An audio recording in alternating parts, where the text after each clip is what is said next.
Orang itu tidak pernah tahu. Kadang-kadang Allah itu kita tidak pernah tahu. Andai kan boleh dibahasakan, kita tidak pernah tahu cara berpikir Tuhan. Jadi Allah itu zat yang mau, ya itu tadi otoritasnya penuh.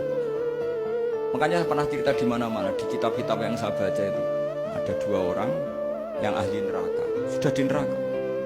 Ini sekaligus ijazah, saya ulang lagi sekaligus ijazah, bisa dipraktekkan nanti itu. Setelah itu 2 orang ini dipanggil ke surga sama Allah. Allah itu tanyanya ya aneh, enak di neraka? Ya udah enak di neraka. Ya gak enak di neraka kok ditanya enak enggak, ya gak enak. Ya sudah kembali lagi ke neraka. Lari kencang-kencang, lari menuju neraka. Lari. Sama Allah dipanggil lagi. Loh, kenapa kamu semangat? Ya Allah, saya ini kapok, saya ini trauma. Dulu ketika engkau perintah, saya ini lelet sekali. Disuruh sholat lelet, disuruh zakat lelet. Maka ini dengan perintah saya semangat supaya nggak ngulang kesalahan yang sama. Akhirnya sama Allah dipanggil. Ya sudah di surga aja, di surga. Karena semangat lari menuju neraka.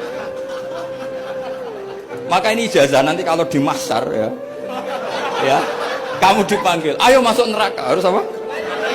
Semangat, semangat, harus semangat. Oke Gusti, semangat. Lah repotnya kalau nggak dipanggil lagi. Akhirnya barokahnya semangat itu dia di surga. Kita tidak pernah tahu cara berpikir Tuhan, nanti kan boleh dibahasakan seperti itu. Yang satu, ayo kembali lagi ke neraka. Tolah itu. Jalan oleh lagi. Sampai itu gak semangat oleh lagi. Terus ditanya sama, kenapa kamu tolah gitu? Saya tidak pernah ngira ya Allah ketika engkau panggil di surga, kemudian engkau kembalikan lagi ke neraka. Ya sudah kamu di surga saja. Barokahnya husnudzon. Jadi Tuhan itu unik. Makanya dalam tradisi ulama itu ad-dinu ar-riwayah, agama itu riwayat. Sebagian diredaksikan inna hadzal ilma dinun fanzuru amman ta'khuduna dinakum. Agama ini, ilmu ini agama, maka lihat riwayatnya.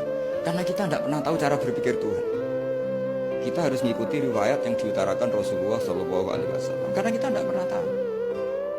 Kayak tadi ada orang diinjek, kita mesti kan terprovokasi ingin bela yang sujud menyalahkan yang injek.